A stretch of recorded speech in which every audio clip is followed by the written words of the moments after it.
तत्त्वकथामृतं तप्तजीवनं कविभिरीडितं कल्मषापहं श्रवणमङ्गलं श्रीमदाततं भुवि गृह्णन्ति ये भूरिदा जनाः। श्रीरामकृष्ण वचनामृत आणि श्रीमद्भगवद्गीता एक चिंतन या विषयावरचं आजचं हे 20वं प्रवचन आहे.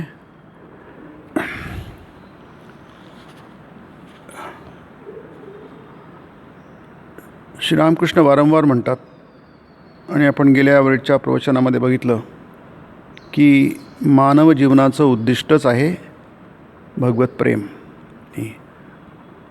पुन्हा ते म्हणतात ईश्वराचरणी अनुराग हेच जीवनाचं ध्येय होय. हे खूप काळजीपूर्वक नीट समजून घ्यायला हवं, कारण जे काही समजण्यासारखं आहे अध्यात्मामध्ये ते एवढंच आहे. हे समजायला कित्येक वर्ष लागू शकतात किंवा कित्येक जन्म पण लागू शकतात. मोहमाया समावृता, कारण भगवान म्हणतात की मोहमायेने जीवाला आच्छादून टाकलेलं आहे. नाहम प्रकाश सर्वस्य मोहमाया समावृता. गीता भगवंत म्हणतात गीतेमध्ये की मी सगळ्यांना प्रत्यक्ष होत नाही, प्रकट होत नाही. मूढोऽयं नाभिजानाति मामजम अव्ययम लोको माम अजम अव्ययम. या जगातले लोक मूढ असतात, म्हणजे बुद्धिहीन असतात. त्यामुळे मानव जीवनाचं उद्देश हे आपल्याला शोधायचं असतं, शोधून काढायचं असतं. आणि कोणती गोष्ट शोधायची म्हणजे त्याला वेळ लागतो. नाही, त्याला जिज्ञासा पाहिजे असते. ज्ञातुम इच्छा, जाणण्याची इच्छा. आणि ते शोधून काढल्यानंतर त्याचा मागोवा घेणं, पाठपुरावा करणं, या सगळ्या गोष्टी आपल्या स्वभावाच्या विरुद्ध आहेत. म्हणून त्याला म्हटलं आहे योगमाया समावृता. जो भगवंत आहे अजम अव्ययम, अजन्मा आणि अविनाशी, अशा भगवंताचं चिंतन करणं, त्याच्यावर प्रेम करणं, त्याची भक्ती करणं आणि जीवन सफल करून घेणं हे कळायला पाहिजे. ते काही माणसाला काही कळत नाही. म्हणून आपल्याला श्रवण करावं लागतं. शास्त्रामध्ये श्रवण ही सर्वात मोठी साधना समजली आहे. श्रवण भक्ती भागवतामध्ये तर आहे. श्रवण भक्ती, नुसत्या अवतारांचं चरित्र जरी ऐकलं तरी त्याने चित्तशुद्धी होते, असं भागवत म्हणतं. की आपला करायचं खूप असतं किंवा करायचं काहीच नसतं. दोन्ही परिस्थितीमध्ये आपल्याला जमतं, काहीच जमत नाही, पुष्कळसं जमतच नाही. परंतु कोणाला काहीच जमत नाही, जरी नुसतं त्याला श्रवणच जमलं, ऐकणं जरी जमलं, तरी त्याने चित्तशुद्धी होते, भगवंताचं दर्शन होतं, असं भागवत म्हणतं. किंवा वंदन भक्ती, नुसतं देवाला जरी प्रणाम केला तरी ते सुद्धा पुरेसं आहे, त्यानेसुद्धा पुष्कळसं साधतं. पण देवावर प्रेम झालं पाहिजे, आणि ते माणसाच्या जीवनाचं ध्येय आहे. मी लिहिलं आहे सुद्धा, मानव जीवनाचं उद्दिष्टच ते आहे. आता किती शब्द सोपी आहेत पण कळायला फार कठीण आहेत. नंतर म्हणतात ते की हेच जीवनाचं ध्येय होय, ईश्वरचरणी अनुराग. भगवंताच्या चरणावर अनुराग म्हणजे त्याच्या चरणावर जागा मागणं. मला ठाव दे, तुकाराम महाराज म्हणतात. तिथे जागा दे तुझ्या चरणावर, तुका आला लोटांगणी मज ठाव द्यावाजी चरणी. मला तुझ्या चरणापाशी जागा दे, चरणावर जागा दे. आणि हेच जीवनाचं ध्येय. हे जर साधलं तर सगळंच साधलं. भगवत चरणी अनुराग, भगवत प्रेम हे जर साधलं तर मग सगळंच साधलं. पुन्हा साधायचं काही बाकी राहिलं नाही. पण हे कळणं फार कठीण आहे. मग कमीत कमी बौद्धिक पातळीवर जरी आपल्याला कळलं आणि त्याचा खरा अर्थ कळायला, गर्भितार्थ कळायला, मग तो त्याचा संस्कार आपल्या मनावर पडायला, त्याप्रमाणे मग आपलं सगळं व्यवहार व्हायला, हे खूप मोठा पल्ला येतो. पण तो गाठायचा असतो. सुरुवात करायची असते. एक पाऊल टाकलं की दुसरं पाऊल आपण टाकतो, तिसरं टाकतो. आपलं मग जे लक्ष आहे, मुक्काम आहे, तो गाठतो आपण. तर भगवत प्रेम आणि ईश्वरचरणी अनुराग की नाही, अर्थात दोन्ही गोष्टी एकच आहेत. एकाच वेळी श्री ठाकूर म्हणतात की ईश्वरचरणी अनुराग, अनुराग म्हणजेच प्रेम, आणि मानव जीवनाचं उद्दिष्टच आहे भगवत प्रेम. की हे जाणणं महत्त्वाचं काय आहे, का आहे? कारण आपलं प्रेम जगावर असतं की नाही, आणि खूप खूप असतं, अति असतं, नको तितकं असतं. आणि त्यांनी काय असू दे, त्याला काय बिघडतं आहे की नाही? बिघडतं आहे म्हणजे सगळंच काय बिघडतं आहे की नाही? काहीच बरोबर होत नाही आहे. कारण काय, जर आपल्याला ध्येय माहीत नसेल आणि ते करणं, तर आपलं जीवन असफल होईल आहे की नाही? आपण अनसक्सेसफुल होतो. आपण जगामध्ये बघतो की यशस्वी लोक नसतात, फारच कमी लोक यशस्वी असतात. कारण त्यांना जीवनाचं ध्येय माहीत नसतं. ते प्रेम करतात, पण अजम अव्ययम जो आहे, अजन्मा अविनाशी भगवंत आहे किंवा ते परमतत्व आहे, मन तिथं द्यायचं असतं. जे नाशवंत आहे, ज्याचा भरोसा नाही आहे, त्याच्यावर प्रेम करून तुम्ही असफलच होणार. हे काही सांगायला किंवा ऐकायला ज्योतिषाची गरज नाही आहे. साधं आपलं कॉमन सेन्स आपण ज्याला म्हणतो तसंच आहे ते. पण हे जरी आकळायला सोपे वाटलं किंवा वाटलं नाही, तरी ते प्रत्यक्षात जीवनात आणायला मात्र फार अवघड आहे की नाही. म्हणून सतत त्याचा विचार आपल्याला करावा लागतो. आणि श्रीरामकृष्ण आपल्याला वचनामृतामध्ये वारंवार तेच सांगतात. गीतेमध्ये तेच आहे, मद्गत प्राणा मच्चित्ता मद्गत प्राणा बोधयंत परस्परम कथयंतश्च माम नित्यम तुष्यंती च रमंती च की नाही. तिच्यात त्यांचं रमणं, त्याच्यातच तोष म्हणजे संतोष. तर हे गीतेमध्ये तर वारंवार सांगितलं आहे की माझं भजन कर, मच्चित्ता, चित्त माझ्यातच ठेव, मद्गत प्राणा, तुझे प्राण पण माझ्यातच समर्पित होत, बोधयंत परस्परम, एकमेकांना भगवंताचंच म्हणजे चर्चा व्हावी ती भगवंताच्या विषयीच व्हावी. कथयंतश्च माम नित्यम, नित्यम माम कथयंतश्च, सतत माझ्याच गोष्टी सांगणं. म्हणून तब कथामृतम म्हटलं आहे. कथामृत म्हणजे चरित्र की नाही. कथामृत म्हणजे देवाचं चरित्र. ते श्रवणमंगलम, ऐकायला फार मंगल असतं, पण वाटलं पाहिजे, कानाला गोड वाटलं पाहिजे. तप्त जीवन, माणसाची तापलेली जीवनही शांत होतात, चित्तशुद्धी होते. अशा चित्तामध्ये भगवत प्रेम अवतरतं, प्रत्यक्ष होतं, मी अनुराग उत्पन्न होतो. आणि असा भक्त नेहमी आनंदी असतो, त्याचं चित्त शांत असतं. भक्ताचं लक्षणच हे. इतरांपासून त्याचा फरक काय आहे, वेगळेपण काय आहे, ते म्हणजे तो शांत असतो आणि आनंदी असतो. याचं कारण काय, त्याचं चित्त आनंदी आणि शांत असतं. कशामुळे, तो देवावर प्रेम करतो म्हणून. म्हणून इथे श्रीरामकृष्णांनी उदाहरण दिलं आहे,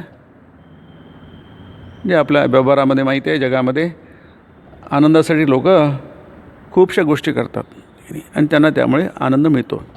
सुरापान की नाही, मद्यपान, ते म्हणतात मद्यपान ठीक आहे, आनंदच आहे, त्यांनी आनंद मिळतो, पण ही प्रेम मदिरा आहे. भगवंताचं प्रेम ही मदिरेपेक्षाही कित्येक पटीने. श्रीरामकृष्ण म्हणतात की मी आईच्या चरणाचं तीर्थ जरी बघितलं तरी मला नशा येते. आता खूप दूरची गोष्ट झाली की नाही. फार दूरची गोष्ट झाली. पण त्यांचं चित्त इतकं शुद्ध आहे की नुसतं चरणामृत जरी बघितलं तरी त्यांना नशा येते, दारू पिल्यासारखी नशा येते. काय अद्भुत चित्त असेल बघा. म्हणून ते म्हणतात की भक्ती सार होय. सार म्हणजे जाणण्यायोगी बाब, की नाही. सार जाणलं की सगळं जाणलं. कोणत्याही गोष्टीचं आपण जेव्हा सार जाणतो तेव्हा सगळं काही जाणतो, की नाही. जसं आपण म्हणतो ना की भाताचं एक शीत जर आपण त्याची पारख करू शकलो, शिजलं की नाही, तर संपूर्ण भात शिजलं त्याची पारख होऊन जाते. त्यामुळे काय की देवावर प्रेम करणं, ज्याला साधारणपणे भक्ती म्हणतो, देवाचं भक्त होणं, जगाचं भक्त नाही. जगाची भक्ती ती स्वाभाविक आहे. योगमाया समावृता मूढोयम नाभिजानाति न अभिजानाति मूढा अयम न अभिजानाति, की नाही. ही मूढता ही खूप सामान्य आहे, सर्वसाधारण आहे, की नाही. ती काही आपल्याला अंगीकृत करावी लागत नाही, ती काही कमवावी लागत नाही. ती नैसर्गिक आहे, स्वाभाविक आहे. जशी लहान मुलं असतात ती मूढ असतात, त्यांची ती नैसर्गिक सामान्य स्वाभाविक साधारण अवस्था आहे. ती त्यांना काही कमवावी लागत नाही, प्रयत्न नाही करावा लागत त्यासाठी, कारण ते मूढच असतात. तसंच अयम लोक हा मूढ, हा सगळा संसार, मानव समाज, मानव समूह हा मूढ आहे, नाही. कशामुळे? कारण त्यांना कळत नाही, कळायला पाहिजे कळतच नाही आहे, नाही. जे कळायला पाहिजे, मानव जीवनाचं उद्दिष्ट काय हे कळायला पाहिजे, भगवत प्रेम कळायला पाहिजे, भगवतचरणी अनुराग कळायला पाहिजे, ते जन्मभर त्याला कळत नाही आहे. याच्यापेक्षा आणखी मूढता काय? त्याच्या कल्याणाची गोष्ट कोणती आहे? कल्याण कशामध्ये निहित आहे त्याचं त्यालाही कळत नाही, नाही. तो हुशार आहे, बुद्धी आहे, सगळं आहे, सगळं कळतं, पण तेवढंच कळत नाही त्याला. त्यात म्हटलं आहे योगमाया समावृता, की नाही. म्हणून त्याची गरज आहे, नाही. आपल्याला श्रवणाची म्हणा, वंदन म्हणा, जे भक्तीचे प्रकार आहेत, की नाही, या सगळ्यांमुळे देवाचं दर्शन, नाही, देवाचं श्रवण करणं, त्याच्या गुणानुवादाचं श्रवण करणं, नाही, वंदन करणं, हे सगळे साधनेचे प्रकार आहेत. असं करता करता काय म्हणतात, तुमच्या मनामध्ये भक्ती निर्माण होते, प्रेम निर्माण होतं, आणि त्यामुळे जगावरचं प्रेम हळू तसं कमी होतं. जग आपलं वाटत नाही, देव आपला वाटतो, यालाच प्रेम म्हणतात, की नाही. जसं जो माणूस कधी व्यसन करत नाही त्याला व्यसनाच्या सुरुवातीला फार त्या व्यसनाचा तिटकारा येतो. कोणते म्हणा, स्मोकिंग म्हणा किंवा मदिरापान म्हणा, जे काय असेल ते. पण त्याची सवय झाल्यानंतर, नशा आल्यानंतर मग मात्र त्याच्यात तो गुंतत जातो, अधिकाधिक गुंतत जातो, आणि पूर्णपणे उन्मत्त अवस्थेपर्यंत पोचतो, की नाही. सुरुवातीला जी गोष्ट मुळीच आवडत नव्हती, आता तिच्याशिवाय भागत नाही. हे उदाहरण म्हणून सुरापान म्हटलं आहे. ईश्वर प्रेम, ईश्वर मदिरा, प्रेम मदिरा, आणि त्यामुळे हे जे आहे, वृंदावनामध्ये गोपगोपी होत्या, त्यांची काही पात्रता नव्हती, नाही. प्रेम करायला काही पात्रता लागत नाही. मग सगळं जग का प्रेम करत नाही आहे? कारण काय, तर देव आवडला तर पाहिजे, की नाही. देव आवडला तर पाहिजे, देवाचं सान्निध्य तर पाहिजे. ज्याचं सान्निध्य होतं ती गोष्ट हळूहळू आपल्या आवडायला लागते, पचनी पडायला लागते, मग त्याच्याशिवाय आपलं भागत नाही. तर वचनामृतामध्ये आपण वेगवेगळे व्यक्तिमत्व बघत आहोत, की नाही. आणि हे व्यक्तिमत्व आता पण ह्या बघू आता पुढे, पण ईश्वरचंद्र विद्यासागरांचं येईल आहे, बंकिमचंद्र चट्टोपाध्याय येईल आहे, असे भिन्न भिन्न व्यक्तिमत्व आपल्याला इथे दिसायला लागतील.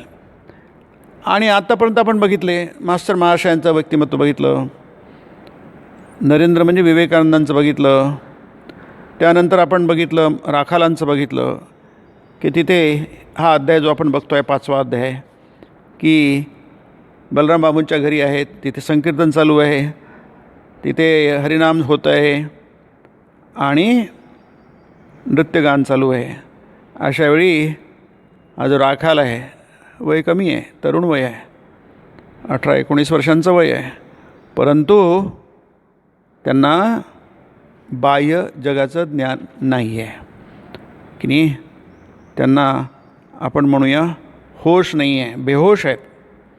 नाही, ते बेहोश आहे म्हणजे झोपलेले नाही आहेत. कारण ती पण अवस्था असते, निद्रा अवस्था, सुप्त अवस्था, गाढ प्रसुप्त अवस्था असते, ती नाही आहे. जागे पण नाही आहे. किंवा काहीतरी तडाखा बसला तर मनुष्य बेशुद्ध होतो. त्याच्या मेंदूकडे जाणारा रक्तप्रवाह हा कमी होतो, अवरोध होतो त्याच्यामध्ये आणि तो बेहोश होतो. तसं पण नाही आहे. मग हे बेहोशी कशाची आहे? ही ईश्वर प्रेमाची आहे. ईश्वर प्रेमाची, ईश्वराचं नाव ऐकलं, त्याचं गुणसंकीर्तन ऐकलं, गुणानुवाद ऐकला आणि हे सगळं झालं देवाला घेऊन, तर माणूस हा आपला होश, हवास हिंदीमध्ये ज्याला म्हणतात की आपलं भान, देहभान विसरतो. देहाविषयीचं भान त्याला राहत नाही. तर असे सगळे व्यक्तिमत्व आपण एक एक एक करून बघतो. हे फार महत्त्वाचे आहे. सगळे संवाद फार महत्त्वाचे आहेत, कारण त्यातून आपल्याला विवेक कळतो. आणि त्याला भागवतामध्ये म्हटलं आहे परमहंसाची अवस्था. परमहंसाची असतो आत्मा अनात्मविवेक. त्याला सतत असतो. आत्मा काय आहे, अनात्मा काय आहे, त्याला सतत माहीत असतं. आपल्याला ऐकावं लागतं, चिंतन मनन करावं लागतं. थोडंसं कळतं, थोड्यानंतर विसरून जातो आपण की नाही. त्यांचं तसं नसतं. ते सतत तो भाव कधीच त्यांच्या दृष्टीआड किंवा मनाच्या आड होत नाही. तसंच हे देहभान विसरणं, या इतक्या कमी वयामध्ये देहाचं भान नसणं, किंवा त्या वयामध्ये ज्या वयामध्ये फक्त देहाचंच भान असतं आणि जन्मभर तेच असतं आहे की नाही. जन्मभर माणसाचं तेच असतं की त्याला फक्त देहाचंच भान असतं आणि इतर कोणतंही भान नसतं. तर इथे आपण जे व्यक्तिमत्व बघत आहोत ते अद्भुत व्यक्तिमत्व आहेत, असामान्य व्यक्तिमत्व आहेत. याच्यावरून आपल्याला कळतं की असंही काहीतरी असू शकतं. स्वतः श्रीरामकृष्णाचा तर प्रश्नच नाही आहे, ते पण खूप बघतो आहे आपण. दोन्ही गोष्टी, कथामृतम म्हणजे त्यांचं चरित्र आणि त्यांची वचनं दोन्ही आहेत की नाही. कथा याचा अर्थ दोन्ही होतो, चरित्र आणि बोलणं, संवाद, संभाषण दोन्ही होतो. कथा म्हणजे आपण घटना किंवा त्यांच्या संबंधी जे ऐकतो तर एक असं असतं अमृताप्रमाणे असतं की नाही. अमृत जसं गोड असतं तसंच एक कानाला मधुर लागतं. कानाला मधुर वाटलं पाहिजे, कारण इथं आपण ऐकतो आहे, बघत नाही आहे. तिथे जे लोक आहेत ते बघतात आहे, ते किती भाग्यवान असतील की नाही. आपण ऐकतो आहोत, मग आपल्या श्रवणमंगलम, ऐकायला ते मंगल वाटलं पाहिजे की नाही. त्याच्यामध्ये आपल्याला रस निर्माण झाला पाहिजे की नाही. तुष्यंती च रमंती च तेषामेवानुकंपार्थम, मग देवाची अनुकंपा होते. गीता नाही, देवाची अनुकंपा म्हणजे करुणा होते, दया होते नाही. जसं देवासाठी, भक्तासाठी देव हे फक्त धन असतं, त्याच्यात देव सोडून दुसरं काही, तसंच देवासाठी सुद्धा भक्त सोडून दुसरं त्याला काही माहीत नसतं. म्हणून इथे आपण एक एक हे जे आहेत, इथे आता प्राणकृष्ण मुखोपाध्यायांच्या घरी सगळेजण आले आहेत. 2 एप्रिल आहे 1882 मी, आणि तिथे श्रीरामकृष्ण आता बोलणार. बरीचशी मंडळी बसलेली आहेत, त्यातली बहुतेक जणं वयस्क आहेत, ज्येष्ठ मंडळी आहेत, ग्रस्त आहेत आणि आळीतील समागत सभ्य लोक आसपासची जमा झाले, श्रीरामकृष्ण आलेत म्हणून. आणि काही जणांना बोलावलं आहे, निमंत्रित मंडळी ती पण आलेली आहेत. कशाला? ही फार मोठी संधी आहे की नाही. हे की नेहमी काही घडत नसतं. हे जेव्हा केव्हा घडतं ती संधी चुकवायची नसते, त्या संधीचा लाभ घ्यायचा असतो. आजकाल सुवर्णसंधी वगैरे म्हणतात. म्हणजे याचा अर्थ असा असतो की नेहमी न येणारी नाही, भाग्यात न येणारी जेव्हा येते तेव्हा ती चुकवायची नसते की नाही.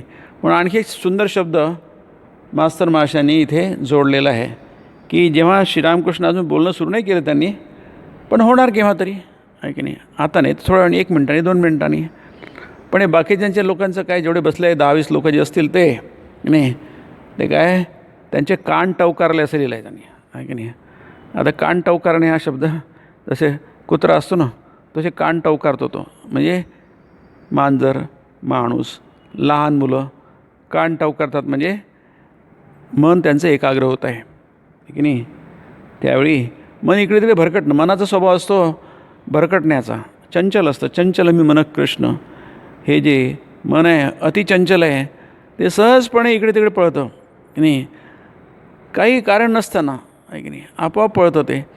तर ते मन एकाग्र होणं आणि अगदी टवकारणं, म्हणजे एक एक शब्द आपण ऐकायचा, आपल्या कानाच्या आतमध्ये एक एक शब्द गेला पाहिजे आणि तो कुठेतरी उडून नाही गेला पाहिजे. नाही, एकाग्रता पाहिजे, नाही नाही. कच्चिदेत अच्युतम पार्थ त्वयी काग्रेन चेतसा. भगवंत म्हणतात, अर्जुना तू सगळं ऐकलंस, पण एकाग्र चित्ताने ऐकलंस की नाही. नाही, मी ते सुंदर लिहिलं आहे की श्रीरामकृष्ण काय बोलतात हे ऐकण्यासाठी सर्वजण कान टवकारून बसलेले आहेत, आहे की नाही. म्हणजे श्रीरामकृष्ण बसलेले आहेत, काहीतरी बोलणार आहेत, ते बोलल्यानंतर त्यांना ऐकायचं आहे, पण अजून बोलणं सुरू झालं नाही. पण जेव्हा केव्हा सुरू होईल, 1 मिनिटांनी 2 मिनिटांनी काय होईल, तेव्हा मात्र आपल्याला ऐकायला पाहिजे की नाही. जसं श्रीरामकृष्ण म्हणतात की नाटक सुरू झालं आहे, पडदा आहे, अजून नाटक सुरू होणार नाही आहे की नाही. परंतु लोक बघतात केव्हा पडदा बाजूला होईल, आणि पडदा बाजूला झाला त्याच्या आधी थोडी गप्पा मारत बसतात. एकदा पडदा झाला की सगळं गप्पा थांबवतात आणि सगळं लक्ष कुठे असतं, रंगमंचावर काय चालू आहे त्याच्यावर असतं की नाही. म्हणून श्रीरामकृष्ण काय बोलणार हे ऐकण्यासाठी सर्वजण कान टवकारून बसलेले आहेत की नाही. म्हणजे हे सगळे जे बसले 10, 15, 20 लोक, त्यांची रुची कशात आहे, श्रीरामकृष्ण काय बोलतात, काय भगवत प्रसंग होणार, हे आपल्या फार कल्याणाचं आहे, अतिशय हिताचं आहे, ह्या सगळ्या लोकांना कळलेलं आहे की नाही. त्यांचे इतरही बरेचसे काही गोष्टी आहेत, व्यवधानं आहेत, असं असूनसुद्धा नाही, हे फार महत्त्वाचं आहे. आपल्या जीवनाचं हित याच्यामध्ये सामावलेलं आहे. कळणं फार, 10-20 लोकांना कळलं फार मोठी गोष्ट आहे ती की नाही, की त्यांना कळत आहे. लहान मुलांना सांगावं लागतं की नाही, अभ्यास कर, शाळेत जा की नाही. मोठ्या लोकांना कोणी सांगत नाही, परंतु न सांगतासुद्धा स्वतःहून ते याच्यामध्ये रुची घेतात, रमतात, आवडतं. ही फार मोठी भाग्याची गोष्ट आहे. अशा प्रकारे मनामध्ये हा विचार येणं आणि महत्त्वाचं आहे करणं. कारण कशासाठी सगळं आहे, भगवत प्रेमासाठी की नाही. देवावर प्रेम निर्माण, सगळ्यांना कळतं की देवावर प्रेम निर्माण होणं ही काही सामान्य गोष्ट नाही आहे की नाही, अतिशय कठीण गोष्ट आहे. म्हणून ते भूरिदा जना म्हटलं आहे की नाही, गृणंती भूरिदा जना. आणि हे जे अशा प्रकारे भगवंताच्या चरणी अनुराग प्रेम उत्पन्न करून देणाऱ्या गोष्टी असतात, त्या गोष्टी आपण खूप काळजीपूर्वक त्याचं जतन करायला पाहिजे नाही. हे सगळ्यांना कळतं आहे की नाही. आता श्रीरामकृष्णांनी बोलायला सुरुवात केली. आता आपण इथे बघतो वचनामृतात सतत बघू, आधी बघितलं पुढे बघणार आहोत. ते जेव्हा बोलतात तेव्हा काही असं काहीतरी आपण विचार करून वगैरे असं काही नसतं. जे उत्स्फूर्तपणे वेदवाणी आहे ती, ठीक आहे नाही, अपौरुषीय वाणी आहे, त्याचा अर्थच तो होतो. वेदवाणी अपौरुषवाणीचा अर्थच काय होतो, ते मंत्र आहेत की नाही. याचा अर्थ असा होतो ते उत्स्फूर्त आहेत की नाही. काहीतरी आपण बोलायचं ठरवलं तशा प्रकारे नाही आहे, ते उत्स्फूर्त आहेत, आपोआप येणार आहेत. तसं कारंजाचा जो असतं पाणी ते आपोआप येतं, तसं ते आपोआप ऋषींच्या मुखातून वेदवाणी ही आपोआप यायची. त्यांची स्वामीजी म्हणतात त्यांची हृदय इतकी भरलेली होती की उत्स्फूर्तपणे त्याच्या मुखातून जे व्हायचं ते मंत्र असायचे की नाही. ते मंत्र असतात की नाही, ते काही बौद्धिक ज्ञान नसतं. म्हणून त्याला म्हटलं आहे अपौरुषेय की नाही. पुरुष जेव्हा बोलतो तेव्हा तो बुद्धीतून बोलतो, बुद्धीच्या माध्यमातून बोलतो की नाही. परंतु जेव्हा ऋषी बोलतात तेव्हा बुद्धीच्या माध्यमातून बोलत नाही. म्हणून त्याला पौरुषेय नाही, ते अपौरुषेय आहे. जे पौरुषेय नाही ते अपौरुषेय आहे. तसंच इथे आपल्याला श्रीरामकृष्ण बोलायला सुरुवात करतात. कुठून करायची बोलायला सुरुवात, कशी करायची वगैरे काही काही नाही. जे बोलतील ते सगळं मंत्र आहेत, वेदवाणी आहे की नाही. ते तुम्हाला स्पर्श करतील, तुम्हाला तुमच्या कल्याणासाठीच आहे की नाही, तुमचं भलंच होणार, त्यात काही असत राहणार नाही की नाही. जे काय असेल ते सत्यच राहणार, म्हणून त्याला सतकथा म्हणतात की नाही.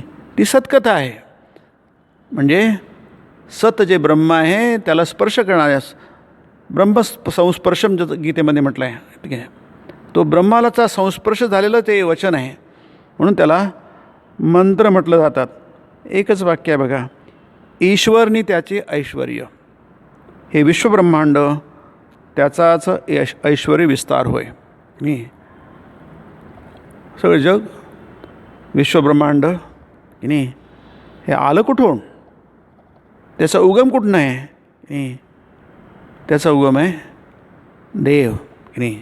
जन्मादि यस्य यतः, सूत्रातलं दुसरं सूत्र आहे की नाही. हे विश्वब्रह्मांड त्याचा जन्म झाला की नाही. जन्मादि, जन्म म्हणजे उगम झाला, प्रारंभ झाला. कुठून झाला, त्याचं कारण काय आहे की नाही. यस्य यतः, याचं कारण आहे ब्रह्म, परब्रह्म, ईश्वर की नाही.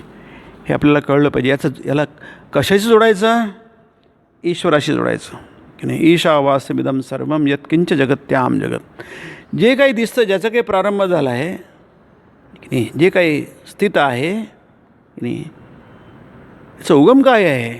नदी दिसते आपल्याला, पण त्याचा उगम असतो, ती कुठून तरी प्रारंभ होते. गंगा ही गोमुखातून प्रारंभ होते, तसंच या जगाचा प्रारंभ कुठून झालेला आहे की नाही, तो ईश्वरापासून झाला आहे. आणि त्याचं हे ऐश्वर्य आहे. ऐश्वर्य म्हणजे काय की नाही, ऐश्वर्य म्हणजे काय, ईश्वरनी त्याचं ऐश्वर्य की नाही. ऐश्वर्य म्हणजे काय, ऐश्वर्य म्हणजे जे सगळी समृद्धी, त्याला ऐश्वर्य म्हणतात की नाही. आपण ज्याला म्हणतो धनधान्य संपूर्ण, त्याला ऐश्वर्य म्हणतात.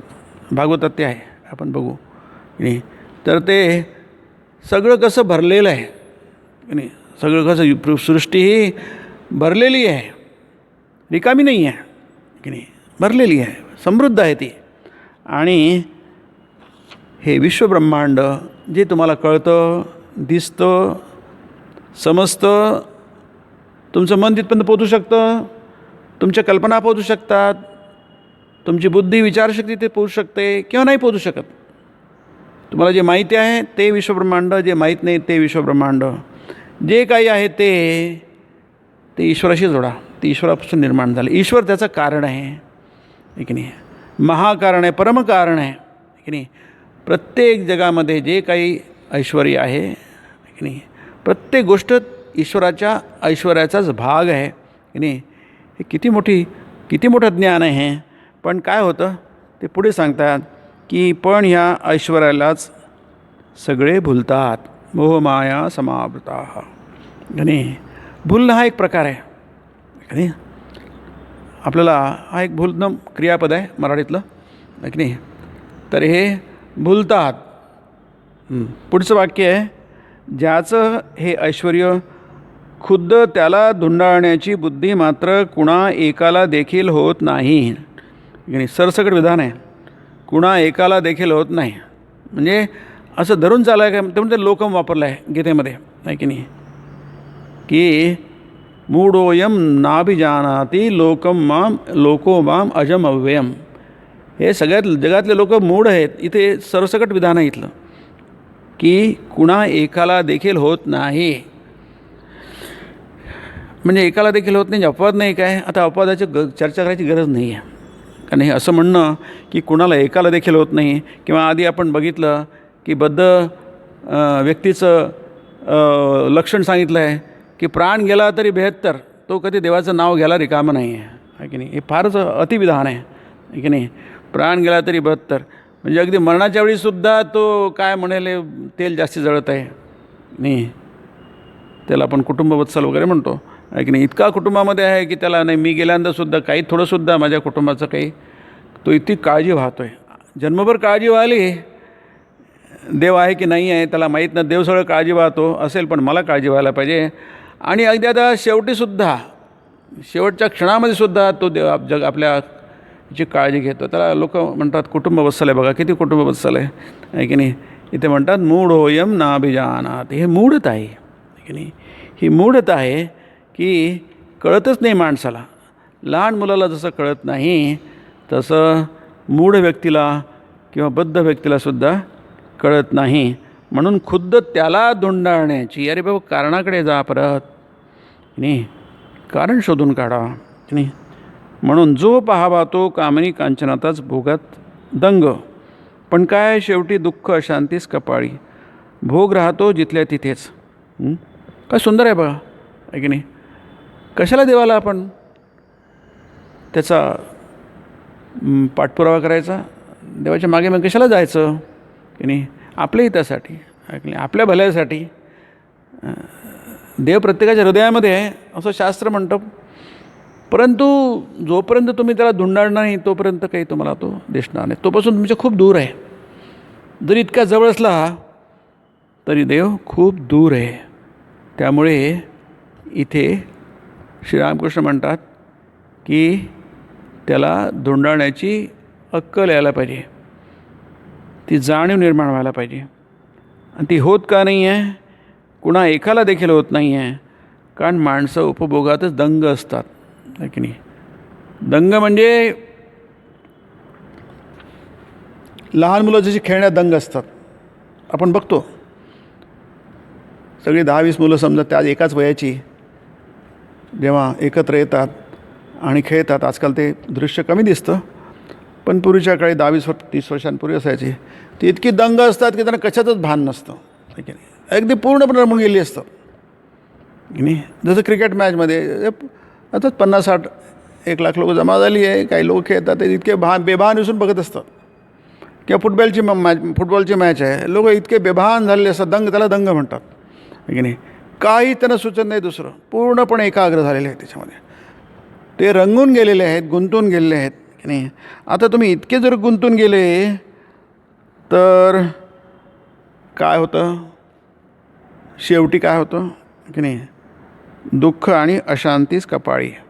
कपाळी म्हणजे आपल्या नशिबात दुःख आणि अशांती. म्हणून बघा, जगामध्ये जर कोणती गोष्ट स्थायी असेल, नेहमीसाठीची असेल, ती म्हणजे दुःख आणि अशांती की नाही. अशांती ही दुःखाचंच एक रूप आहे. अशांतस्य कुतः सुखम. सुखाचा अभाव. गीता म्हणते अशांती आहे म्हणजे सुख कुठलं तिथलं की नाही. म्हणून दुःख आणि अशांती ह्या दोन्ही गोष्टी एकच आहेत की नाही.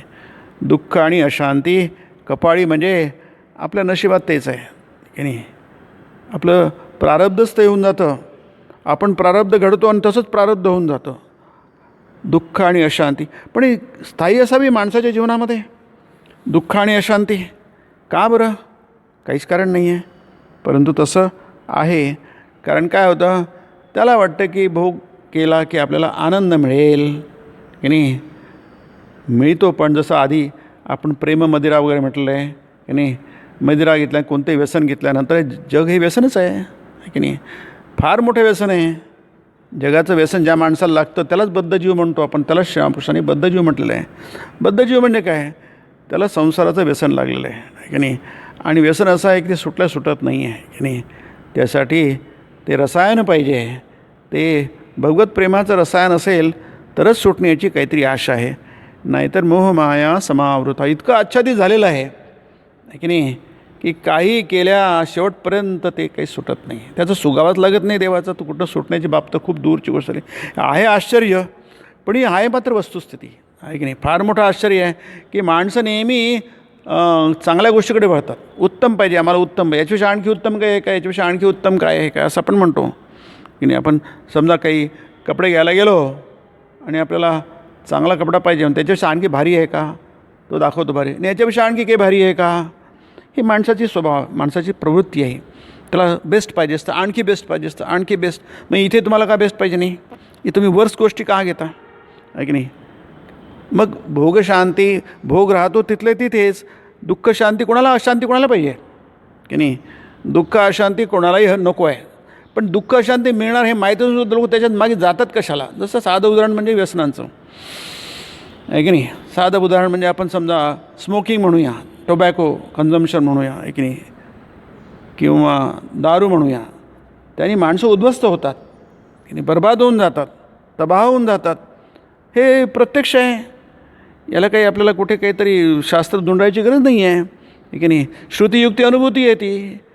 आपल्याला तर्क सांगतो, ते आपल्याला अनुभव येतो इतरांचा बघून की नाही.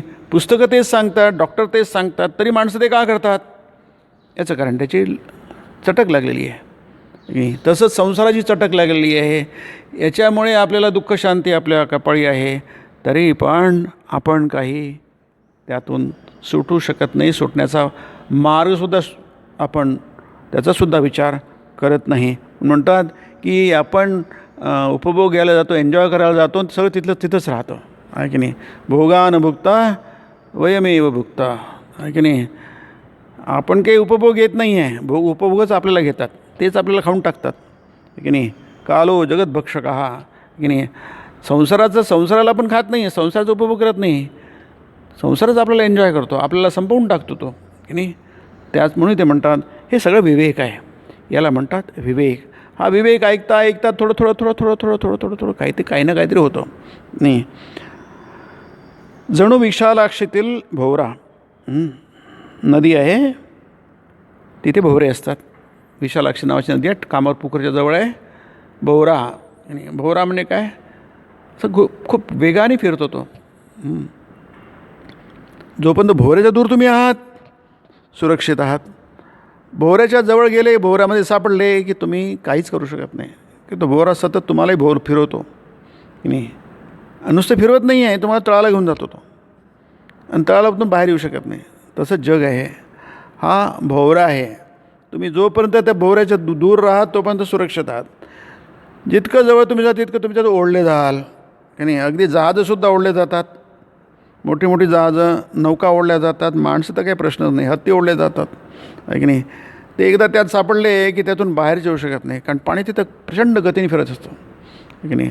हे जे शिवलिंग होतात आपल्या नर्मदेमध्ये, दगड असतात ते, त्याचं काय आम्ही गेलो होतो बघायला, ते असे इतक्या वेगाने फिरतं पाणी, दगडाच्या ह्याच्यामध्ये ते शिवलिंग तयार होतात. पाण्याबरोबर फिरल्यामुळे दगडाला आकार मिळतो शिवलिंगाचा. म्हणजे माणसं हत्ती कुठं राहणार, जहाज तिथे डुबतात त्या सापडले तर, नौका.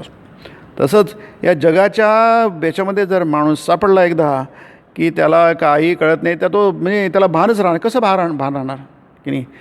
त्याला काय सुचणार, त्याची काय बुद्धी काम करणार. आता तो सतत फिरतो आहे आणि तळाला जातो आहे, झालं संपलं. कारभार आटोपलाच. ते म्हटलं नाव एकदा त्यात सापडली की आटोपलाच कारभार, संपलं. मग कसलं काय आणि कसलं काय. किंवा जणू एखादा चक्रव्यूहच. अभिमन्यू आत शिरला, त्याला आत शिरता येत होतं चक्रव्यूहामध्ये, परंतु बाहेर कसं यायचं त्याला ज्ञान नव्हतं की नाही. एक वेळ आत गेलं की मग बाहेर पडणंच मुश्किल. माणूस कसा होरपळून निघतो अगदी या संसाराच्या अग्निकुंडात. अग्निकुंड म्हटलं आहे की नाही. तप्त जीवनम तव कथामृतम तप्त जीवन.